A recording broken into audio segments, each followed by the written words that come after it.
man. Whatever. Major loser. Okay. Gosh, and you just got done watching this like an hour or so ago, right? Like literally, yeah, literally Yeah. right when I started recording. Well, it's a busy week. Anyways, this is Movie Mass with Eric, myself, and Father Logan. Oh, All right. Well, I'm not going to go into a whole monologue just please about what we to are, me. but let's just say Oh, sorry. let's just say this is a congregation of movie lovers, and you're all listening to Our mission sermon. statement is to reach the masses and to Indoctrinate share and the brainwash. to indoctrinate the people and have them know the good news of movies. And we're not here to make any money or profit off of anybody. We just want people to see the good truth and the joy that cinema has to provide. What better cause to have for a mass of cultism? But anyway, yeah. Well, throughout this series, we'll go through more developments. You know, we'll just think of shit as we go along. You know, we'll have fun, dude. But just know you're part of a family. Here we are, Movie Mass, and you are all mass holes, and we love you. Today's topic of discussion is gonna be I'm not an asshole. Sorry. James Cameron's sci-fi classic, The Terminator, 1984, starring Arnold Schwarzenegger, Linda Hamilton, Michael Biehn, fucking Lance Henriksen. Damn, dude. Lance. And this is a part of our little new segment, or what are we calling this? A series on 80s low-budget movies? Yes, is that what we're calling it? I already forgot what the rest of the movies are, but we'll save that for later. Well, yeah, it doesn't matter we got now. something planned out. I know Lethal Weapon's one of them. Low budget 80s movies, which I think is a fun thing to start out with. There's a bunch of good stuff in that little corner of history. The Terminator definitely being one of them. Terminator. Great successes. Do we need to do the whole movie? This is the whole movie review as Arnold. Oh yeah, what is Arnold? Arnold, fuck me in the asshole.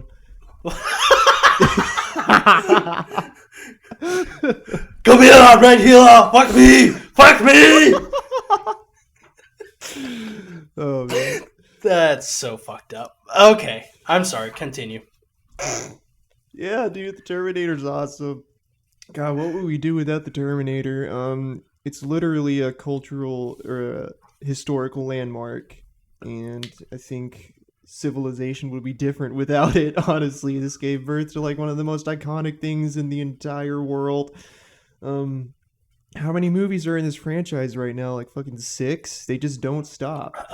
3, it's crazy, 4, dude. 5, 6. I think there are 6 plus a series. Yeah, that too. Yeah, the Sarah Connor Chronicles. Which I forgot existed, but apparently it's a good show.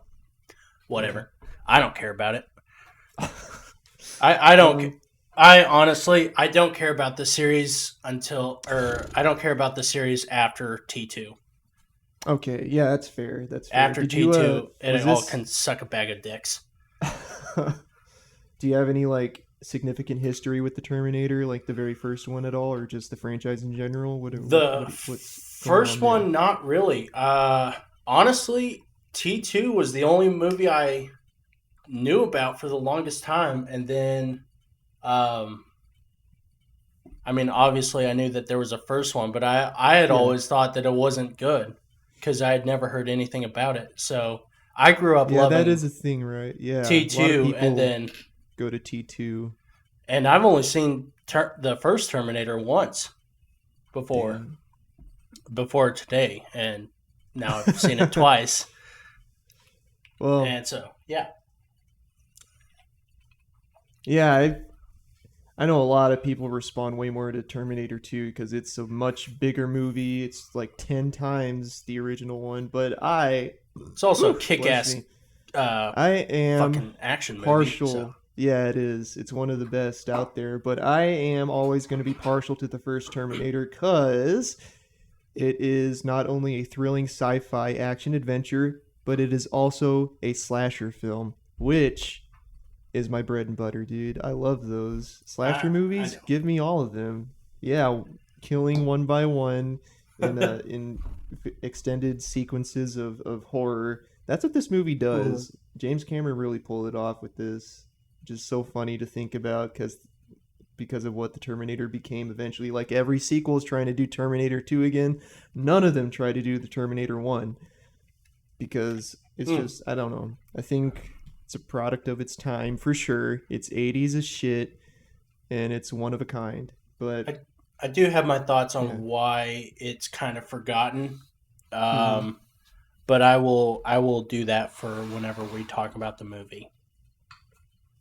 Yeah. Um, Let me pull up some real quick. So yeah, James Cameron, um, directed by the James Cameron. You guys know him from The Abyss, his biggest movie, obviously. Um, and Arnold Schwarzenegger, and this is like after Conan the Barbarian. Um, but yeah, Logan, why don't you give us some context? Give us some context to chew some on for this history. thing. Here's a history lesson with your pal Logan. Please give it to me. I'm ready. History lesson number 1 on James Cameron. James Cameron had just gotten fired from Piranha 2, which, as we know, Classic. huh? Classic. Yeah, It's a classic. it's a classic, and I can't believe he fucked that up because he Flying missed that. fish. He missed that gravy train.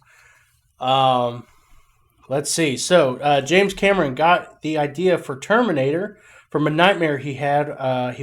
When he was filming Piranha 2. The dream of a metal exoskeleton crawling towards him, trying to kill him Yeah. with a kitchen knife. Before Piranha and all that, I think he was working on sets as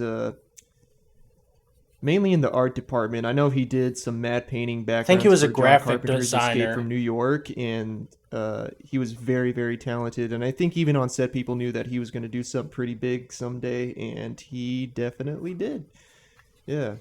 Yeah, he got a lot of friends, and those friends actually did help him produce Terminator.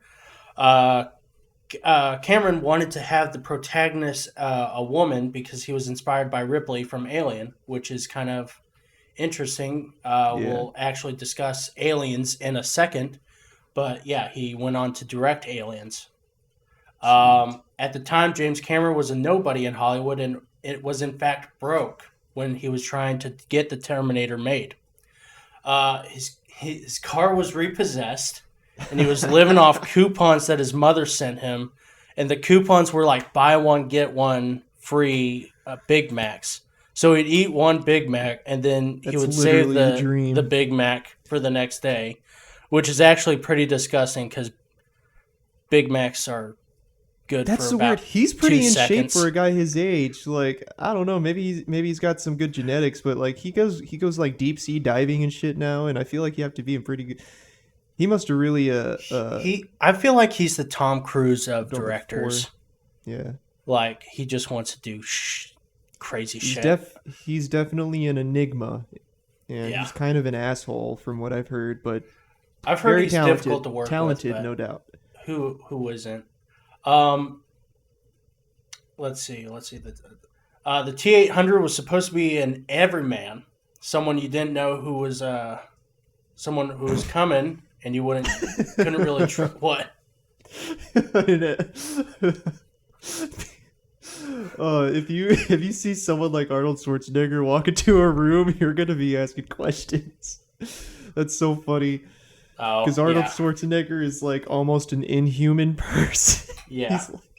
He's like if I saw someone like that walk into the room, I'd be like, "What the fuck? What is that?" That guy's huge, dude. But yeah, I know that was his original idea. Yeah, it is weird to think about like Lance Wilkinson, Hendrickson, not Hendrix. Wilkinson.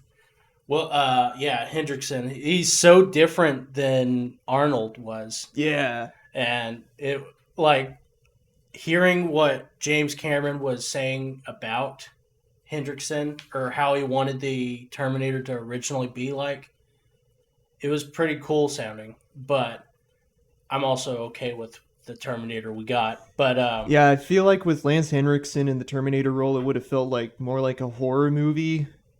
Yeah, because Lance Henriksen has that. He has a very unique look about him. It's it's very very easy for him to scary. be creepy.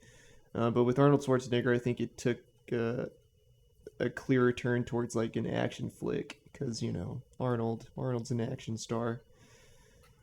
But yeah, Yeah, yeah. yep. So the movie was green lit, but only got a $6.4 million budget, A measly 6.4 which million I know, pennies. like even in 1982, when this movie was in production, pre-production, it was that's that's still pretty small, and Yeah, it is. It and is. there Yeah, was a for a lot of movie for money, sure.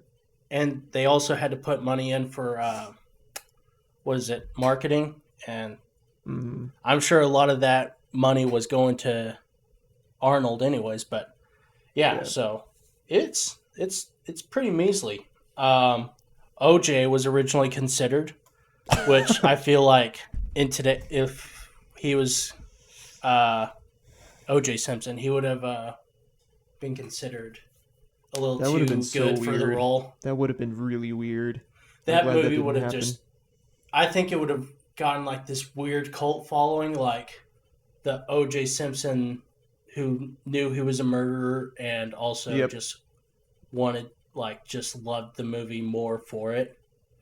Yeah. Yeah. Anyways, but thankfully we didn't get OJ.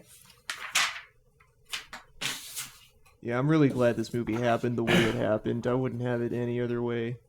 I think So this was like yeah, like the planets aligning here. It's great. like this movie was dangerously close to being really bad and really in so many ways and really cheap. And anyways, Cameron Orion Pictures, who filmed or financed the film, or wanted Cameron to interview Arnold Schwarzenegger for the part of Kyle Reese, Okay. and so and Cameron was like, I don't want Arnold Schwarzenegger in my movie.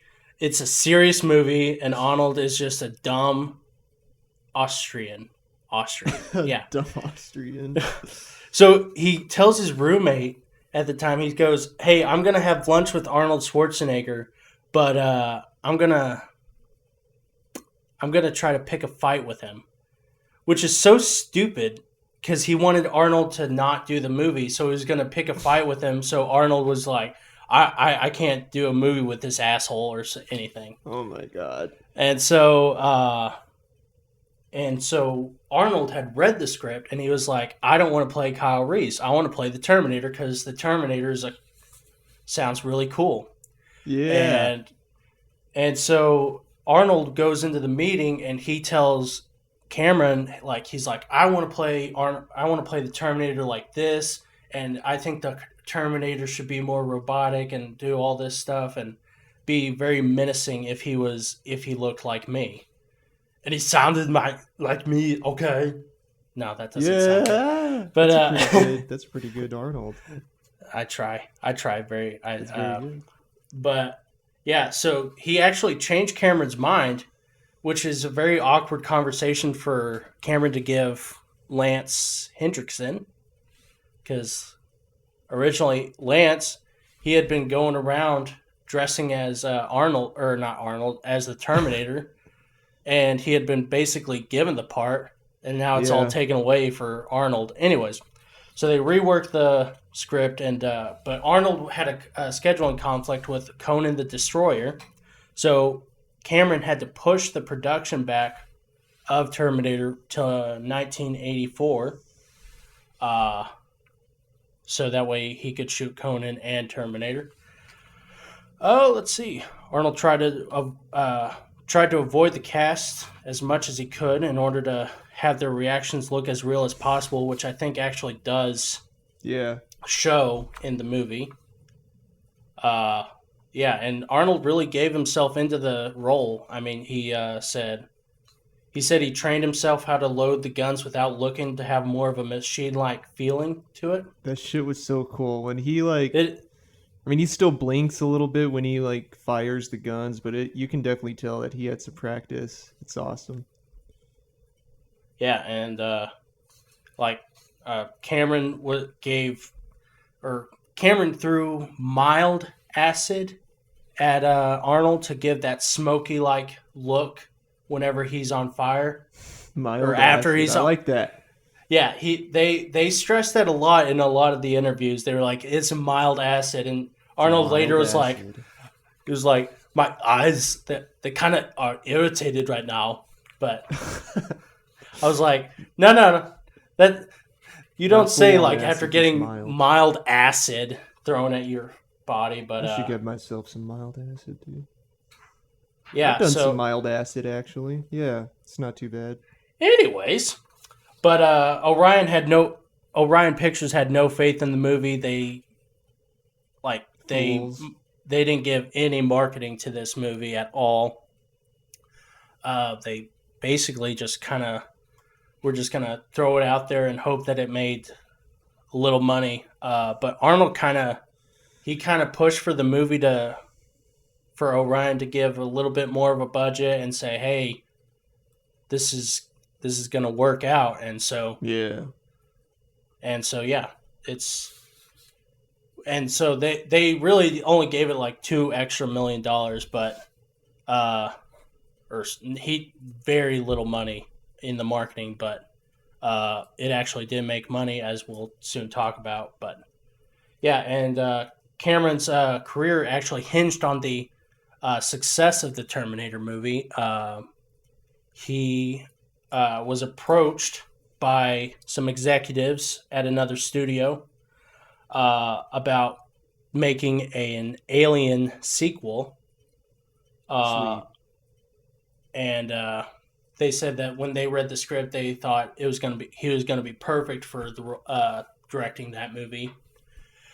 But they said Oh, we're not going to hire you until the Terminator comes out, and if it's a success, we'll hire you then for Aliens, as it I will love turn that out to be. story of his pitch for Aliens. Did you ever read that? No, I didn't. Oh, he just goes into the room and all the producers and everybody are just sitting there, and James Cameron writes.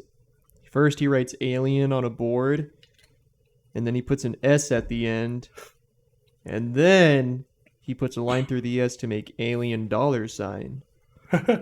Ain't that is genius? That's probably one of the best pitches ever. That's Like pretty. you can't say no to that. That's pretty great. I do like Yeah, it that. is.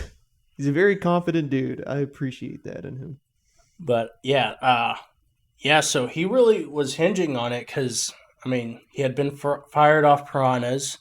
If Terminator 2 or Terminator didn't wasn't successful, he was probably gonna have to crawl his way back up, and he Yeah. definitely wasn't gonna have a good budget for a movie. But any Trying to other? James Cameron throughout the world, trying to be James Cameron. It's harsh. Sounds like a harsh struggle. It is, and obviously we know what happened. But you always hear about like these classic movies and like these directors, Steven Spielberg in Jaws, uh, Francis Ford Coppola in Godfather. Like they make these classic movies, but like the studio was like literally bending them over and fucking them the entire time. Yeah. Like you have literal you have little control. But anyways, but it all worked out in the end. But yeah, do you have any other notes at the moment? Um. No, not really, dude. No, I think you covered the bulk of it. So let's go into the plot of this. I'm sure most people know what happens in this film. So in the future, there is an apocalyptic war, uh, where Skynet, which is like an organization of artificial intelligence, um, launches the entire human race into its near demise, and it leaves a group of rebels and their leader John Connor to fight against the machines.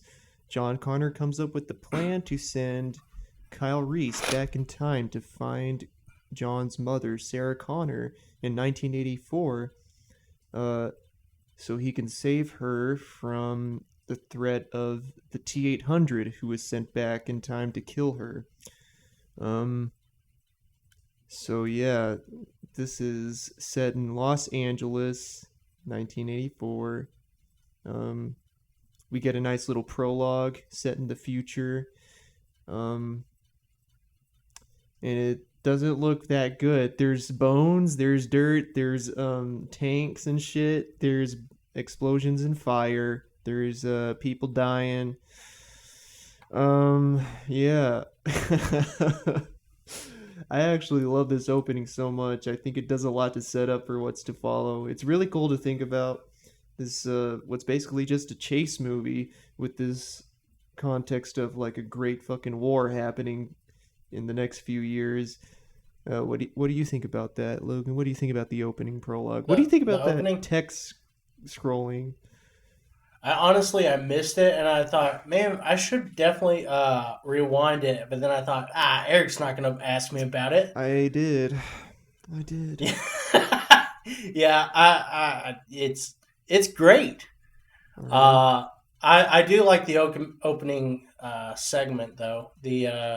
I don't remember it being like there's so much in the future.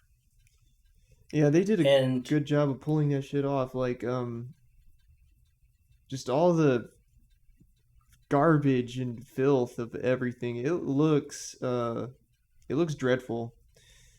Yeah. And piles of bodies, and I love how I don't know, is it in the opening scene where John Connor and that guy are going against that big tank, and that guy, his own guy, gets blown up and he just dissolves into nothing, into a skeleton? Or is that later?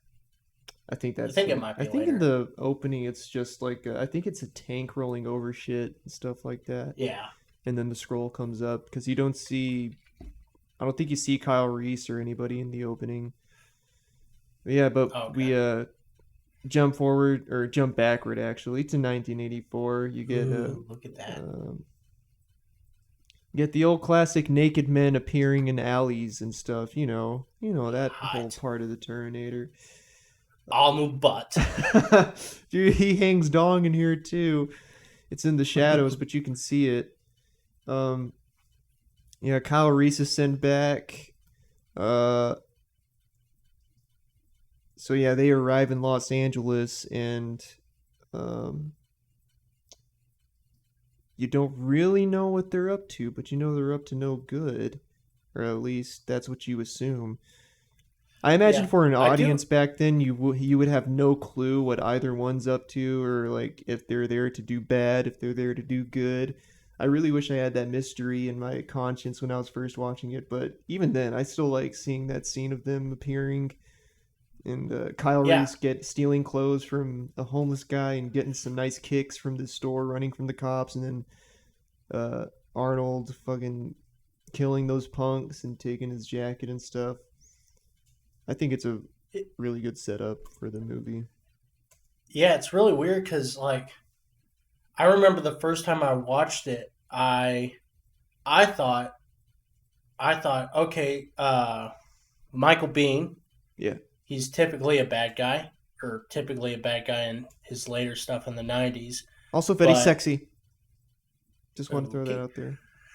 And Arnold is always the good guy. And I knew he was a good guy in Terminator 2, and so I was expecting it to be the other way around. And then, like, until Arnold, like, shot Sarah Connor, I was like, oh, he's a fucking bad guy. Yeah, dude, I love when Arnold's bad. I love it when he's a bad man.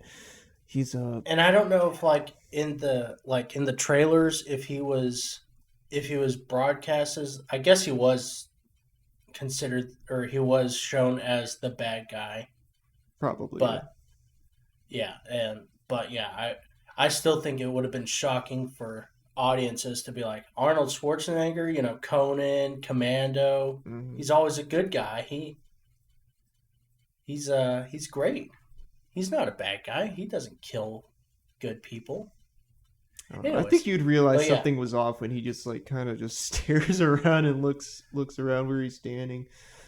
Because I don't know. I Kyle was Reese seems way more. I don't know. He seems way more like disturbed or whatever by the environment. Then he asks that guy what year it is and all that. Um,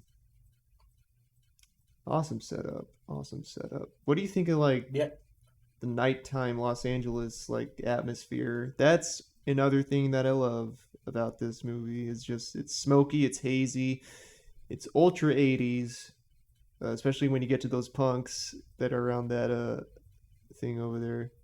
I don't know what the word With is, the but yeah, what do you think about Oscar-winning that? Bill Paxton. Yeah, Bill Paxton, rest in peace, man. What happens to him? Like, he gets like shoved through the chest, or he gets his heart taken out, or something like Yeah, that. yeah. Basically, Yeah, I keep classic thinking movie. he was gonna say, "Game over, man, game over," but that was in Aliens. That was aliens. He's so great. It's a He shame that is. his career never really took off. He No, did he's great. he He's made the some good work greatest. as a character actor. He's I mean, people are gonna I, remember Bill Paxton, but yeah, he's good at this as a punk. was it Um, him in Weird Science? I never seen I that. think it is him. Never watched It's a that, good man. movie. Yeah, It's a sad. Anyways, this is a Weird Science movie review. Terminator, man. Yep. But you know who else is a part of the Terminator? Sarah Connor. We see Sarah Connor played by Linda Hamilton. She's got a nice. Is that a perm she's got in this movie? Is that what you call it? I don't know what she's got, but it's dog shit. She's got I a. She's got a Let me tell do, you to something. say the least. Kyle Reese comes from the year 2027, Mm-hmm. 28 maybe, and let me 2029. tell you Yeah. something. If Yeah. I went back to 1984 and I saw Linda Hamilton, I'd be like, "You are the most ugly thing I've ever seen in Whoa, my life." Logan. I Whoa. I hate Linda Hamilton in this movie. I can't believe you just said I that. loved her in Terminator 2, Is it just because of the and hair? huh? Is it just The the hair? hair, Oh, and she's just so annoying. it was She's just the hair. annoyingly stupid in so many parts. What can she do, dude? And She doesn't know what's going on. but She's constantly but she confused. she is supposed to be annoying in this part. Like she is supposed to be annoyingly like oblivious and What is like that? What's going on? Who are you? Like yeah, that. it's just like shut up. Get out of here. Like I find her so unattractive in this movie. Terminator Even when 2, she's naked? no problem. That whole sex scene is so awkward for me. Even whenever I was a hormoned, horny 12-year-old, Uh, I watched that sex scene and I was like, nah, I it don't is need very that. strange, but we'll get to that. The holding hands with the weird piano of Terminator, the Terminator theme. Ooh, that theme. Dude, oh my god, we skipped over the opening Oh, credits. The opening credits. Oh my god, we need to. Okay, that opening title sequence is pretty good. And I do love this soundtrack. Brad Fidell's soundtrack is fucking awesome. I whose is love it? Brad Fidel. His I, his I didn't Prophet know. 5 synthesizer is firing on all cylinders. And this is my favorite version of the theme. It's fantastic. And I love the that type, I don't know what to call it, that weird futurish typeface that they use, and then it's just the title scrolling across the screen, and then at the end, boom, the Terminator. It's fucking cool, dude. It's dun dun dun dun dun dun dun dun. It's fucking awesome. I I listen to that soundtrack all the time, Logan. I listen to it on my way to work sometimes to get me in the mode. It's really good. Okay then. I don't have a. It doesn't stick out to me as Dum dum much as dum it does you. dum dum dum dum. I mean, it's a good soundtrack. It's just I wouldn't put it in my playlist. The police station escape. What about the very end? It's like, or maybe yeah, that's all I can really remember. But okay, all right, I see where you're coming from. No, you don't. Yeah, I do. Some people just don't like good stuff.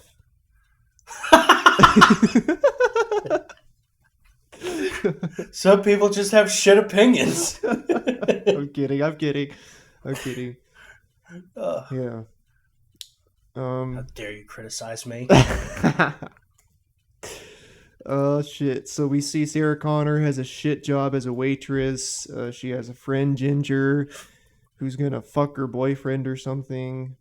She has a pet iguana. Yeah, who's actually more attractive than she is. Oh my god. Yeah, okay. All right.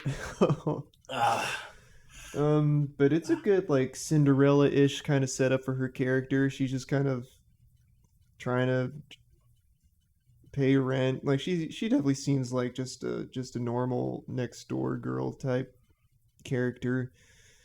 Yeah. Like a nobody. Yeah. Which she should be like a nobody. Like that's her idea. Or I mean, that's the idea, is that she is a nobody. Yeah, And there's that's nothing what that it's really supposed to sticks come out off about with. her, which is I do appreciate that about this performance. Is she's not. You don't expect her to become like the Sarah Connor that you see in like the sequels and all that, and you don't expect her to have such a hand in the history that's about to come. And I don't know, dude. Like even though her performance in the second one is way more iconic, I still think she does a good job here. I mean, low budget. I mean, she's all right, dude. She's not like Ripley or anything, but she's cool. No one is like Ripley. Yeah, you're right. You're right. Ripley. Yeah. Ripley. No ass in the first movie. When she's just in her ass. Or when she's just in her underwear. It's just like, what the hell is that? Anyways, never mind. This is just not. Hey, so the Terminator starts killing off people with the name Sarah Connor. So you know that anyone with the name Sarah Connor is in trouble. What are they gonna do? Eventually, I think. What happens? Sarah Connor like goes to a nightclub or something. Yeah. She just I don't know. She goes to a out, but then nightclub she sees that Kyle's following her around, and she's like, "This guy's fucking weird. I need some help." He's gonna try to kill me. She thinks Kyle Reese is the killer. Yeah. And Which I can't relate to. If I saw Kyle Reese following me around, I'd be like, What's up, man? What's up, Mr. Handsome?" I don't know. I don't understand her way of thinking. I don't know how she didn't just rush to his arms. because he looked like a hobo. A guy in a trench coat with the shotgun hidden under his clothes? That's my type. Was a shotgun. Oh. Are you just happy to see me, or is that a shotgun? is that a 12 gauge you got there? It's a pump action. Let's see. Yeah, the nightclub, Tech Noir. What a fun looking place that is. That song that plays there. Da da da da da da da da da da. You got me burning. I wanted to get the song on Spotify. I have and I couldn't find it. But man, I didn't look hard enough, and I didn't pull up my Shazam fast enough. But sponsor. Like we said before, there's some good 80s stuff in here. That nightclub, I hope that exists somewhere. It'd be really fun to go to a Tech Noir. But she phones a cop, and she's like, "This weird guy's following me." And they're like, "Stay where you are. Don't move." And then you get the first instance. He's not going to attack you in the club. Yeah. That's what they literally say. I'm like, oh, God. Of course he does, dude. So then this is the reveal. You get the Terminator, Arnold Schwarzenegger, whipping out a fucking Uzi. No. He whips out his, Oh my god, dude. Hold on. Let's pause. Or not, let's pause. that gun shop scene where Arnold goes in and he's like at first he's looking for his fucking gun from the future. He's like uh phase plasma rifle. And the guy's like, just what you see, pal. That guy, I don't remember his name, but he's really good in Gremlins. Shout out Gremlins. He's like Uzi 9mm, and he's just shouting out all these names. That's one of the best scenes of ever. And then, oh god, he's loading up the gun, and then the shopkeeper's like, "Whoa, you can't do that in here, buddy." He's like, "Wrong."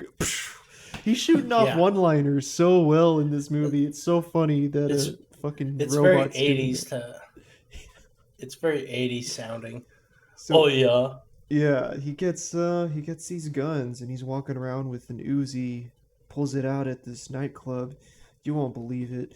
Kyle Reese, he unveils a shotgun and he pumps Arnold full of lead, and Linda Hamilton, Sarah Connor, she can't believe what she's seeing, dude. If I was there, my life would have been changed. But that's a pretty good shootout. If you were Sarah Connor? What did you say? If you were Sarah Connor? Is that what you're saying? Yeah. I mean, yeah, you would be a woman. Oh. Okay. When you look like a puppy dog with like the oh god. Her hair was wearing her at that point, and I hate her. Okay, yeah, it is. It's very unfortunate about these movies from olden days. They date themselves pretty well. I've watched thousands of 80s movies, and I've never once seen hair that bad. James Cameron was the makeup artist in the movie, I swear. Doesn't happen all the time, but I think we're getting better at it. I don't know. Like fashion is so quickly like made obsolete, and the 80s is definitely one of the biggest examples of that. But beyond the hair, beyond the clothes, beyond the tech noir, Sarah Connor is finally found by Kyle Reese. They have a nice little shootout. They run out to the alley. And this is one of my favorite parts, when Arnold punches through the windshield and his hair is like smoking. And at the beginning of the movie, it's flowing. It's like a nice little like comey thing going on, and then I guess he jumps through some flames or something, and he punches through the windshield, and his hair is made a little shorter. That's a cool little detail, I think. Yeah, that's the scene where Cameron threw the mild acid at him. Yeah, and so they throw him off the police car. Can you believe it? Can you believe it? Mild acid. Is there a car chase after that? Let me see. Hold on. Yeah, okay. So he steals a police car. Arnold steals the police car, and they get chased, and the chase is. It's definitely. It was good. Yeah. Yeah. And so and it finally ends, and they get captured by the police, and the police can't find the T-800. And for some reason, sorry, I'm taking over, but this is the part that really annoys me, is the T-800 just kind of disappears, and then they decide to tell the police officers the truth, which is, Kyle is sent from the future, and so is this Terminator to kill me because I'm important. When they should have just said, hey, this Arnold guy is the one killing all the Sarah Connors, and Kyle here, he's just trying to help me and protect me. And we got scared and drove off, and they would have been let go. Instead, they have to try to convince. What's the psychiatrist? Silverman? Is it Silverman? I think so. Yeah. Earl Bowen. Yeah, Dr. Silverman. And he makes fun of them. And it's just such bullshit when they could have just avoided that whole fucking thing. It would have been so much easier. Well, But anyways, here's the thing, I man. digress. Kyle Reese was probably just not aware that, people wouldn't believe him. I don't know. He does seem like he's crazy. Like, you can definitely see why someone would think he's just insane. Because Michael Biehn has, Well, like, a yeah, wild look in his eyes. He's always, like, like, really intense. he looks like he's It's strung really out. fucking... Yeah. Yeah, he's, like, a squirrely guy. And I think that's why he's perfect for this role, dude. I'm not really familiar with Michael Biehn's, like, entire filmography. Like, you said he played a lot of villains and stuff? Well, all I can think of him was in Tombstone. Oh, okay. Oh, yeah, that's right. That's right. Yeah, but And in this role, I don't know, this is a guy who's, like, probably went through a very painful experience being sent back, and he just seems desperate and, like, emotionally starved, and I don't know. He has some depth to his performance, I think. And I think when you combine, like, Sarah Connor with that, as undercooked as their romance may be, I think it works out in the end for the most part. But let me go back to that car chase real quick. So I said earlier this was a slasher movie, and I ain't never seen a slasher movie with the good ass car chase like that. That's pretty cool. So remember, this was low budget, 6 point whatever $million. And I know James Cameron took some inspiration from stuff like Halloween, as well as like Mad Max 2. And I think it shows in those car chases because you can see like the footage being sped up at some points, and all the inserts of everything and the coverage that he gives. Because one of the things that James Cameron is probably one of the best directors for is just action sequences. He gives you a good understanding of like where things are, and his blocking makes you understand like what's happening when, where is this person, where's that person, what are they looking at. And that's probably why this car chase scene works so well, is because he gives you plenty of context and plenty of awareness. In other movies it would have been just confusing, I think, but with James Cameron's skill of craft, he pulls it off with the money that he has, because he's good at what he does. He's just a prick, but he's good. he's a good prick. Yeah. A lot of the movies that are on Michael Biehn's filmography, I haven't seen, so I can't even tell if he was a good guy or a bad guy. But yeah, he definitely does.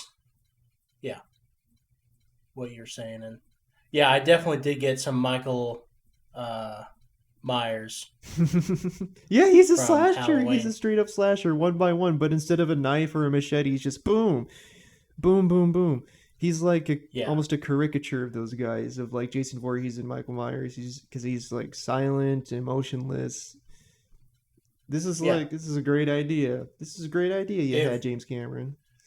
If Arnold didn't get, roped into the second one and third one and all the other ones as like a good guy, he probably would be considered the one up there with everyone else, like Michael Myers, Freddy Krueger versus the Terminator. Yeah.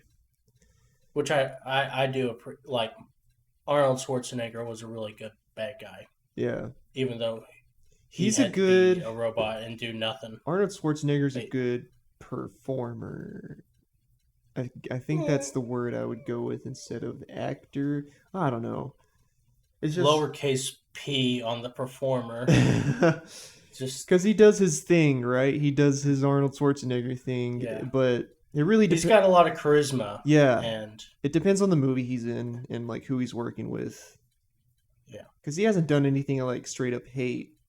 Because like if you're watching an Arnold Schwarzenegger movie, you're watching it for him, Red Heat. Yeah. But yeah, action sequences great. Arnold's great. Michael Biehn's great. Linda Hamilton. Just shut up. So much. I don't know. But yeah, the police station, the police chief doesn't believe anything that Kyle Reese is saying. psychiatrist thinks he's insane.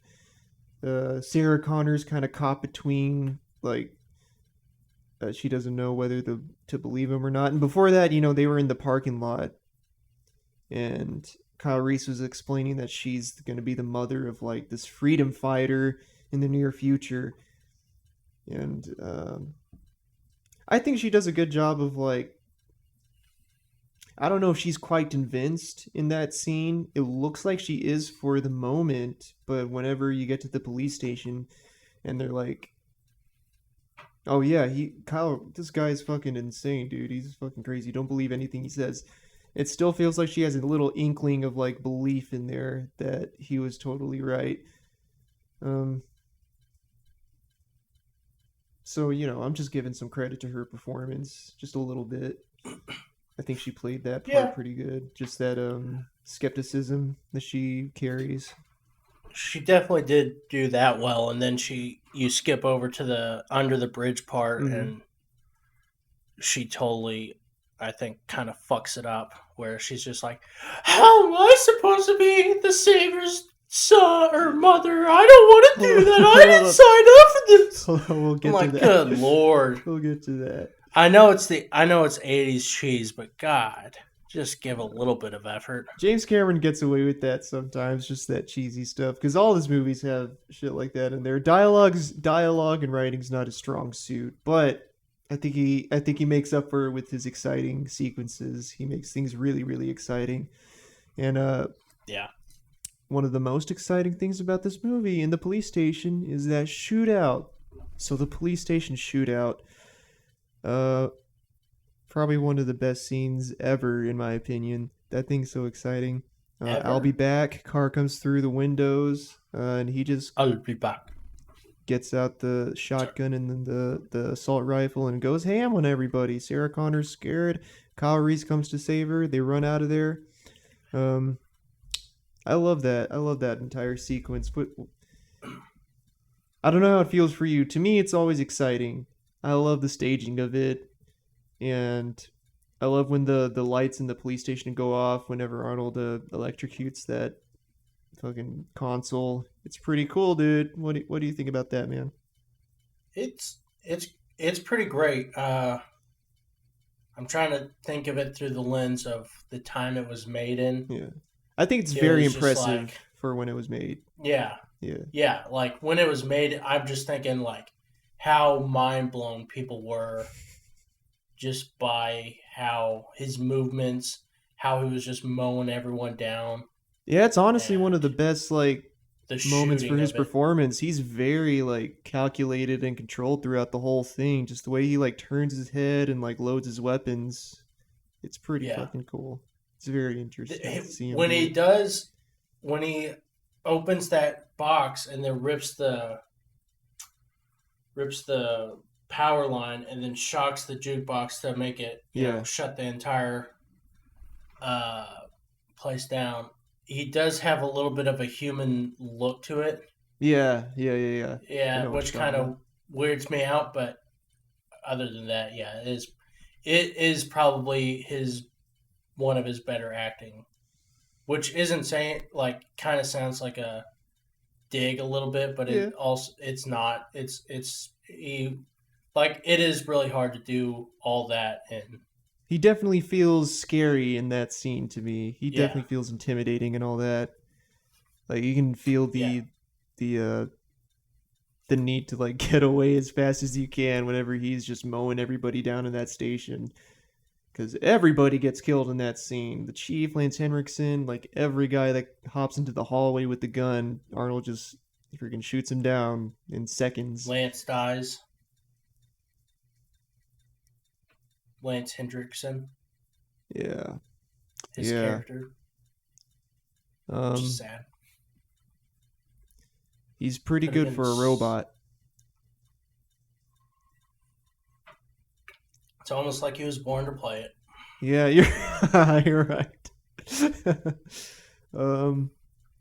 Okay, so what happens after that? Okay, so there's another car chase. Not really a car chase. Oh, wait. They because they Wait, oh drive sorry, off I in was a reading 70, the Wikipedia on it. Sorry. they drive off in a 73 Pinto. So Okay, there's that's right. not if they drove. So this is when we There's get to the motel, and this is kind of where no, the nope. They what? get into they go under the bridge with her bad acting, and then they go into the hotel, What the fuck? and Oh, then she has the nightmare. oh yeah, because they have to ditch the car and shit. Yeah, Okay. Oh, that nightmare sequence was scary, dude. yeah, it was pretty interesting. Yeah, the thing that always sticks out to Uh, me is those kids watching that TV set that's just on fire. I love how the kid shoots at him and he goes, Yeah. "Whoa!" I'm like, okay, Michael B. Don't aim a laser weapon at a kid. I get it, but Yeah, it's not don't. safety protocols, dude. Safety protocols in the future. It's not like they're gonna change. I think, yeah, he should have been And more that was responsible with that. That's dangerous. What if he what actually a shot that bitch. kid? Been a great movie. Then nobody would have had fun. Yeah, but nobody would have had fun. No one would have had fun. Anyway, Oh man. so then a Anyways, Terminator busts in and shoots everybody with lasers, and it turns out it's Sarah Connor having like a vision of the future. and she's like, "Your world is very frightening," or something like that. how And I don't get that. Like, how does she know what he's because what his world is like? just because, Okay, yeah, I didn't know if it was like a Spock no, thing. What, like he just touched her forehead and she instantly saw his he, entire he was kind of playing with their life. hair. He was kind of playing with their hair whenever she was sleeping. Remember, he was kind of like, kind of not copping a feel, but lightly touching her hair, and then she jumped awake. You could The tell he, size of her hair, it's impossible not to touch her hair. yeah, he was like, "God damn, what they fucked you up." They fucked you up good. There's that one part where, like, when she gets up, and it literally looks like one of those Doberman. Is it Doberman ears? I think And I it's know just what dog you're talking about. flapping. Yeah. Oh my gosh, it's like Snoopy or something. Anyways, She does Snoopy have had a that. She does daughter. have that little moment of like rejection of the call when she, yeah, like you were saying earlier, where she doesn't want to be the mother of the future. I can't even balance my checkbook, which is something I carry with me to this day. Anytime I have a struggle to doing something, any tasks that I find trouble in completing, I always think in my head, I can't even balance my checkbook. Her exact reading of that line, dude, it sticks with me to this day. Not a good line. Not a good. Well, I won't say it's not a good line. It's just cheesy. Yeah, like you said. It's hammy. I don't It's know. super hammy, but it's fun. Yeah, It's so and fun. he's about to go ham. So after that, they go to the motel, and so they're building pipe bombs, all right, which is always a good setup for some romance. And Hey, let's just I like say, how you're let's filling up those pipe bombs. yeah. Laying that pipe. Let's just say a Gunpowder. let's just say history takes place at this motel, in this motel room, because you see Kyle Reese explaining to Sarah that he went back in time to save her because he loves her, right? Yeah. Which I believe in his performance of that scene, I can believe that he's got this very strong feeling for Sarah Connor, but it's just weird to think about, because I don't know if he still like felt that strong like before he met her, or maybe he was just looking at the picture in the future, the picture of Sarah Connor. He's just like, God damn. God damn. I don't know. Oh yeah. So they have sex at the motel. Hot. Um I mean, like I said earlier, it was awkward for me. Yeah, it is an awkward scene. The hand holding. Yeah, some But people speculate that James Cameron doesn't know how to have sex, so whenever he, films a sex scene, he films it in such a way that it's totally disconnected from Hmm. any sense of reality. So yeah, there's a lot of tit grabbing. There's a lot of hand squeezing. Um, like it's a sex scene for sure. There are people definitely doing the deed, but It's awkward. Yeah. Like yeah. I don't even know. It's weird because the studios wanted Arnold to originally be Kyle Reese, he and would have killed her. this is the scene that makes me thank God that Arnold was not Kyle Reese. He would have crushed her. Well, that and also it just would have been so weird. Like Arnold's gigantic hands against her little baby hands, Yeah, and he'd be like, "A baby would be fantastic." it feels like I'm coming. It feels like I'm. Oh gosh. Um, And yeah, and mu- it's just weird. I wish that music was not used there. I wish the piano love theme.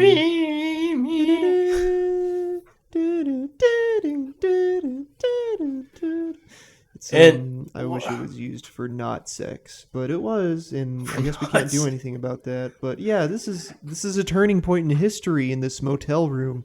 Isn't that insane? it was kind of yeah, because it was kind of weird for me because I was like, I don't believe that they are in love with each other Yeah. at all. And then I was like, oh wait, they don't have to be in love with each other. They just have They to just have to. have a He child. just has to shoot his goo, and then it's all said and done. Okay. How awkward would it be if she just accidentally took the morning after pill?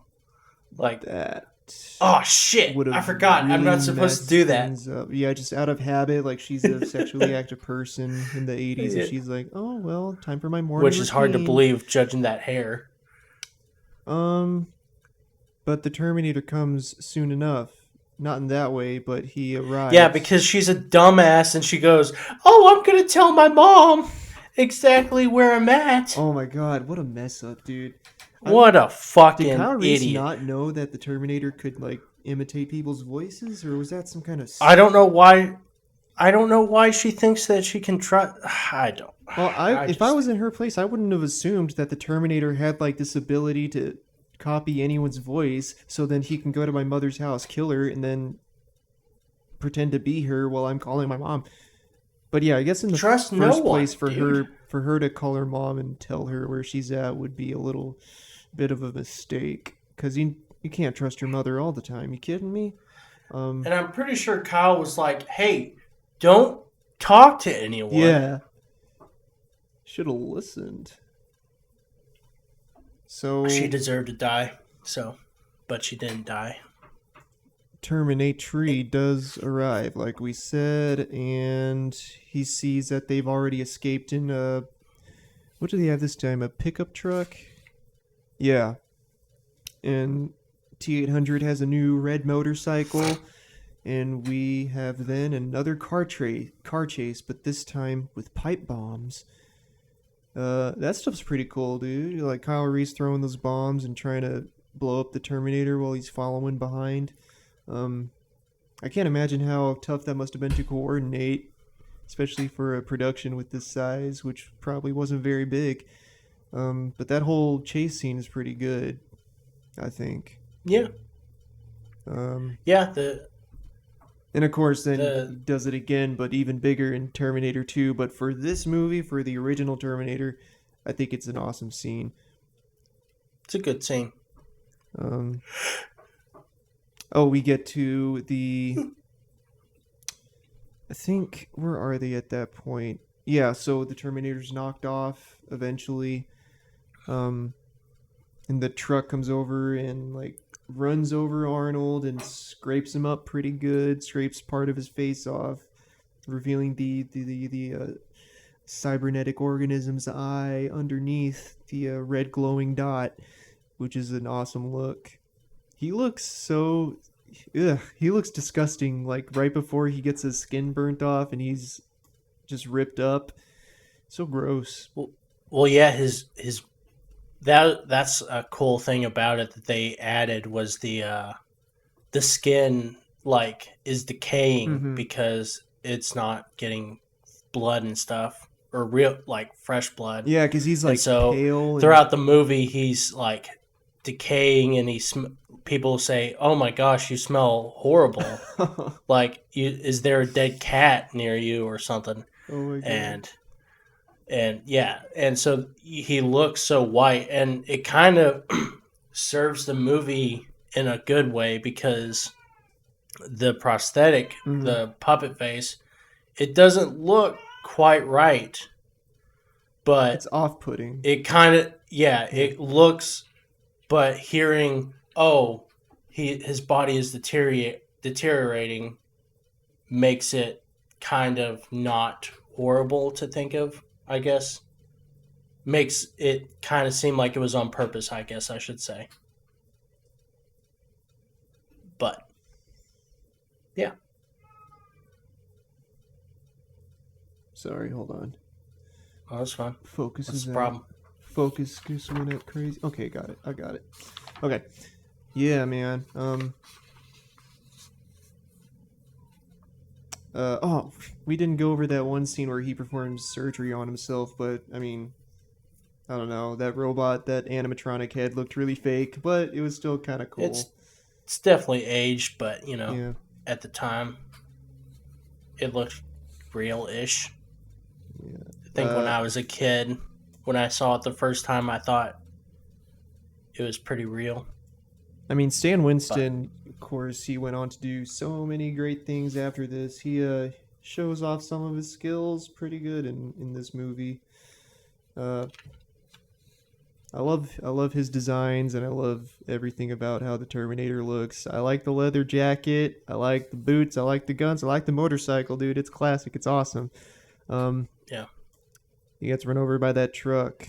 Sarah Connor has to fucking run for her life because Terminator steals that truck. Tells that guy to get out. Um, get out. they end up at a factory. They think they got him. They think that the T-800 is freaking burning, which he is, but they think it kills him, but it doesn't. So he wakes up and he's a full-on robot, full-on T-800 endoskeleton, which is a little spooky looking. What do you think about that first appearance of the T-800 endoskeleton coming out ready to kill, dude? It's kind of cool. It looked really cool whenever it had minimal movements. Yeah. Uh, Whenever it was like running, like whenever they're trying to close the door and it's running after them, it's Stop motion. it's very wrong, and yeah, it just doesn't age well.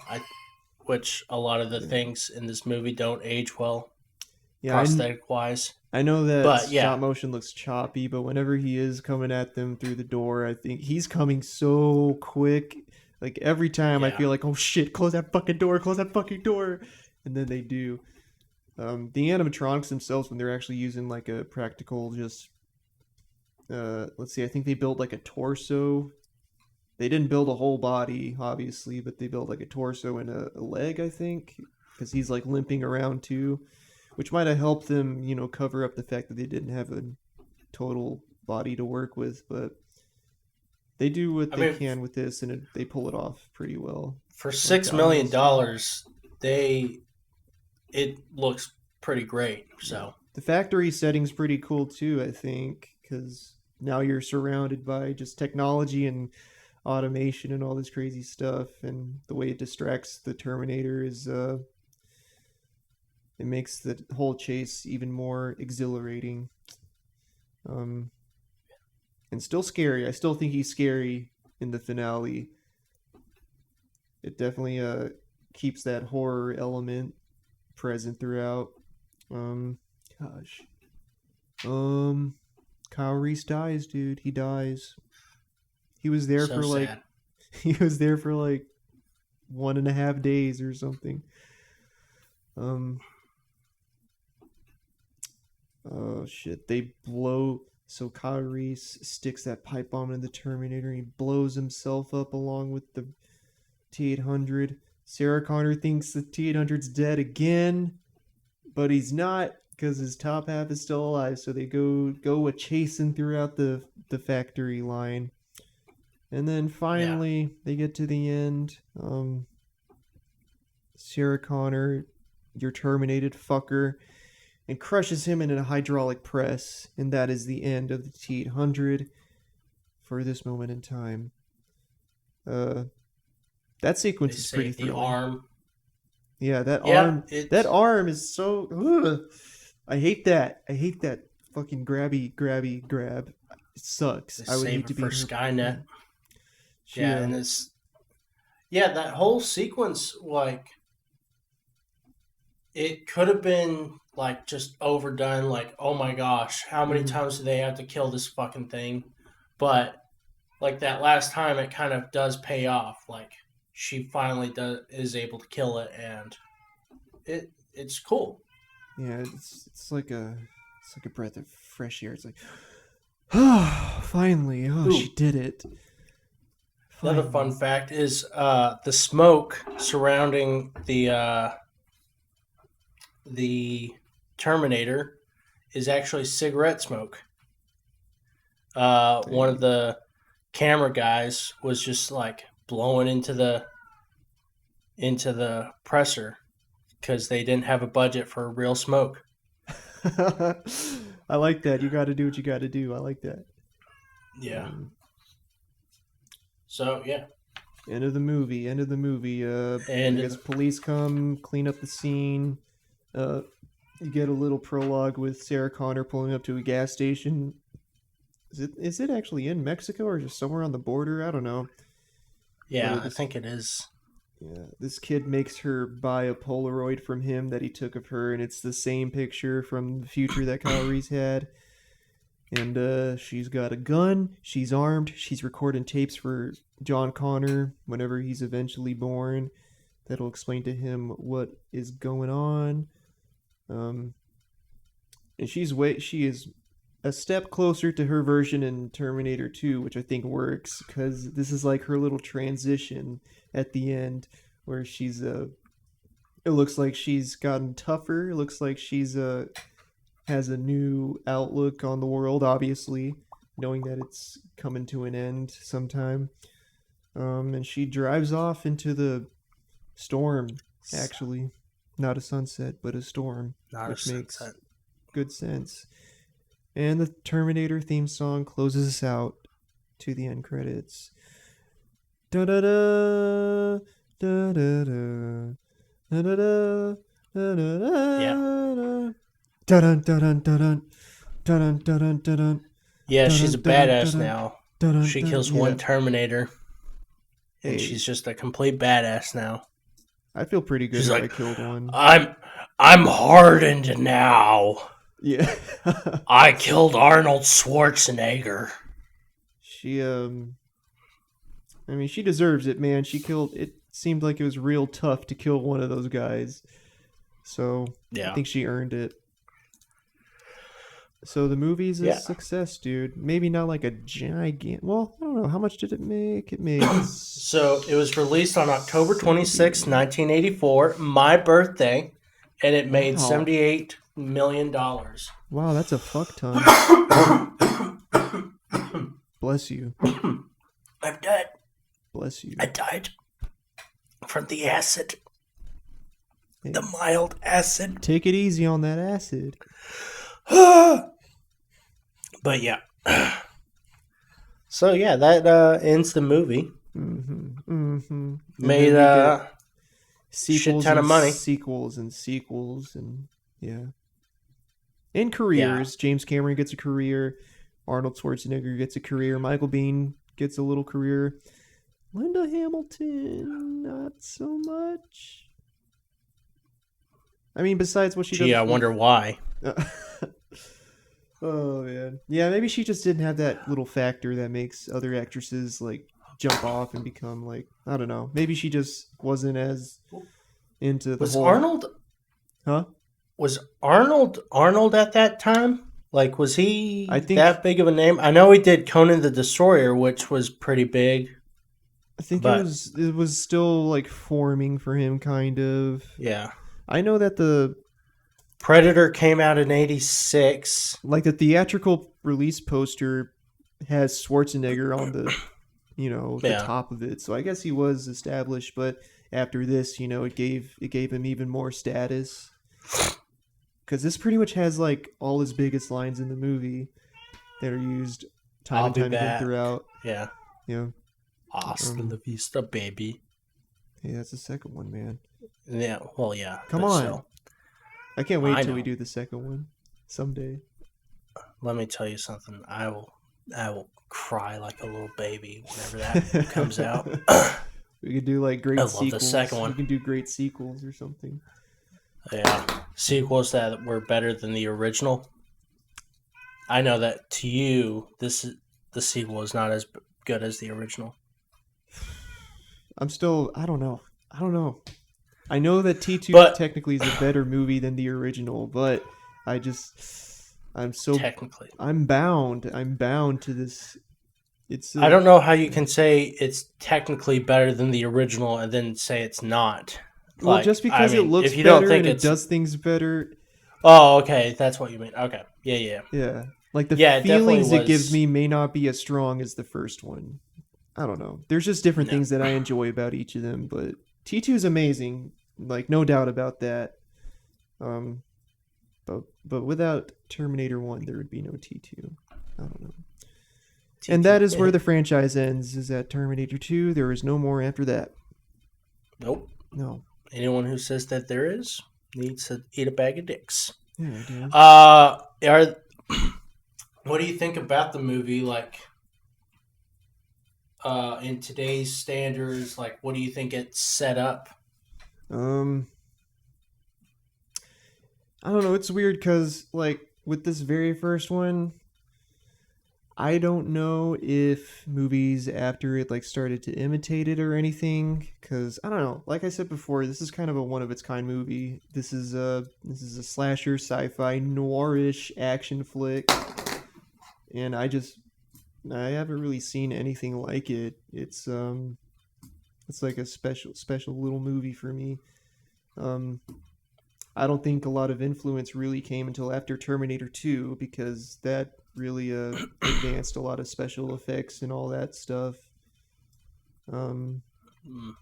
This one, as far as like just influence goes, it's just I guess for everyone's career that spawned after this, like especially James Cameron.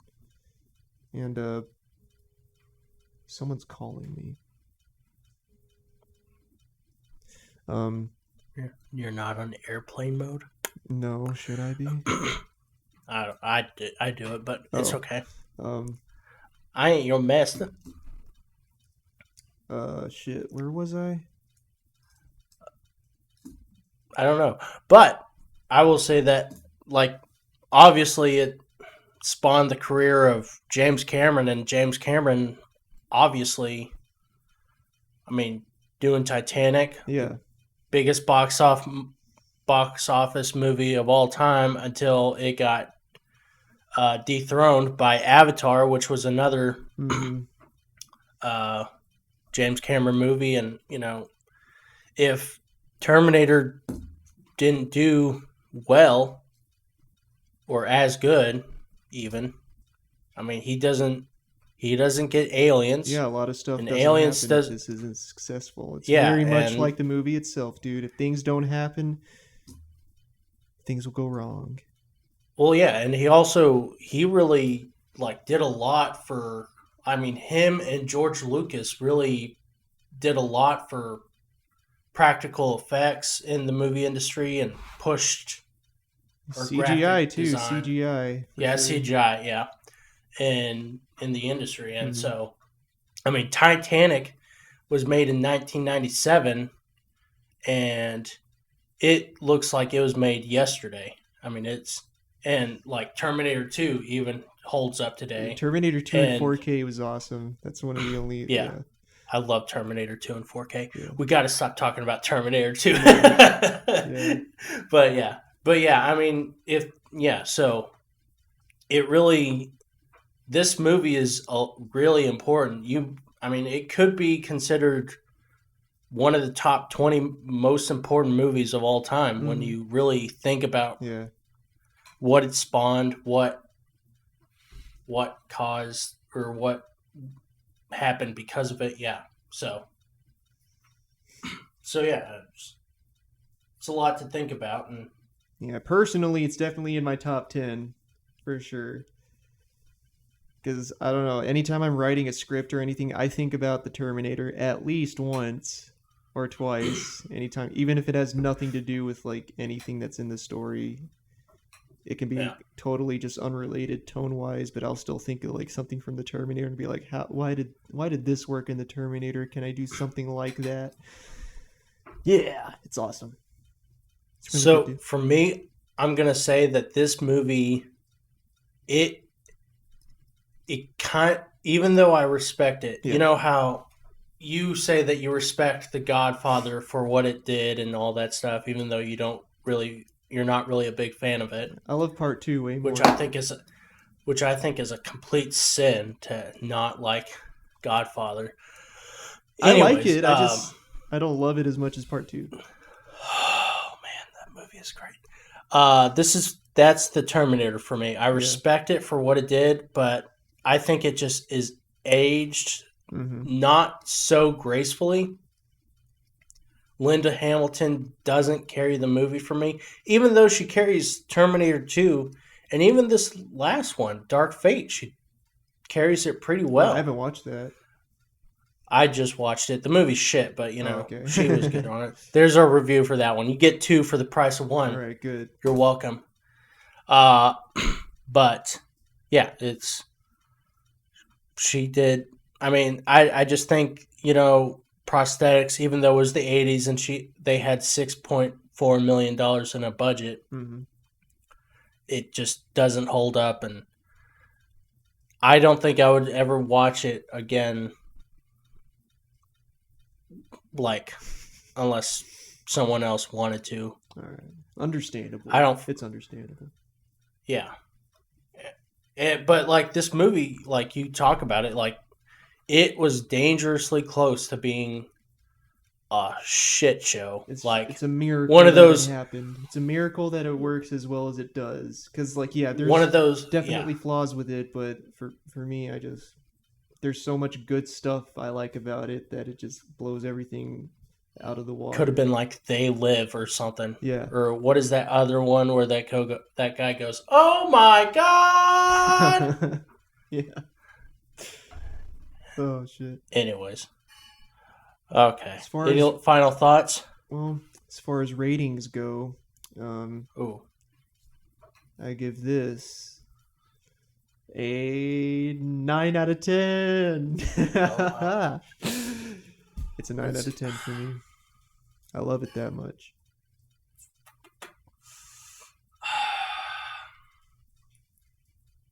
I give it a 6.7. All right. Okay. All right, man. All right. Oh, okay. That's fine. Okay. We're not done. So let's wrap it up. All right. Well, I hope everybody enjoys that review of the Terminator. Please go watch it if you haven't. Yeah, watch it. It's worth a watch. It's such a short movie. It passes by quick, It's fun. It's an hour and 45 minutes. Yeah. Even with Linda Hamilton's stupid hair. It doesn't... I mean, whatever, man. Whatever, man. That needs to be in the thumbnail with me with the... Just her hair. Little bubble that says, stupid hair. Put her hair, anyways. Put her hair on yours, on your head. Yes. Yeah, be on the lookout for some new shit. I still can't remember what movie we're gonna do next, but we're gonna keep with it with the low budget 80s action movies, like under 15 million ish for budgets. I think Lethal Weapon's next. Yeah. Oh. Ooh. Anyways, but we'll keep going. You'll find out next week, you fucker. Quit trying to figure out what happens next week, asshole massholes, fan. massholes. Massholes. So yeah, welcome. Not welcome, but thank you for coming to Mass today. We were happy to see you. Oh. That was some good harmonizing there. Let me tell you something. That is never going to happen again. I'm just going to plug in my letterbox. Please go look at my letterbox. My reviews are longer than everybody else's, but they're... Come on, dude. Just follow me. It's Jomp, or you can search for Eric Sanchez on Letterboxd. Please check it out. I put a lot of good stuff out. I did a chomp thing right there. Jomp. Yeah. Okay, Instagram more is of a squishing. good_chap_. You can go follow me if you want. What about you, Logan? You got anything to plug? Got any Stonehouse? Yeah. You can find me at OnlyFans at Go Fuck Yourself 69. All right. Thank you. Membership. And praise to me. All right. Praise to all. Oh. Bye.